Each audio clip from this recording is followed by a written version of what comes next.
আসসালামু আলাইকুম, সবাই কেমন আছেন? আশা করি ভালো আছেন।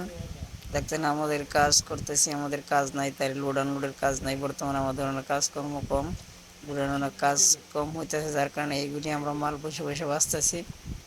মহিলা নাই, যার কারণে এইগুলি মাল আমরা নিজেরাই বাঁচতেছি। এই মালগুলি মিক্স মালগুলি আমরা আলাদা বাই আলাদা করতেছি, কালার বাই কালার করতেছি। কাজের ফাঁকে আমাদের একটু খিদা লেগে গেছে, খিদা লাগার কারণে দেখতেছেন সিঙ্গারা বলে আসছে, সিঙ্গারা খেলাম। সিঙ্গারা খাওয়া শেষে ওখানে টাকা দিতেছে। দেন গুডনে এখনো মাল আছে, অনেক মাল আছে। বর্তমানে দেশের অবস্থা ভালো না, তাই আমাদের কাজকর্ম অনেক কম। তাই এইগুলি কাজ আমরা পয়সা পয়সা করতেছি, কাজ না থাকার কারণে। প্রচণ্ড গরম, হয়তো বৃষ্টি আসতে পারে। দেখতেছেন অনেক গরমের কারণে আমরা ফ্যান দিয়ে কাজ করতেছি, তারপরেও আমরা সহ্য করা পারতেছি না, হয়তো বৃষ্টিও আসতে পারে।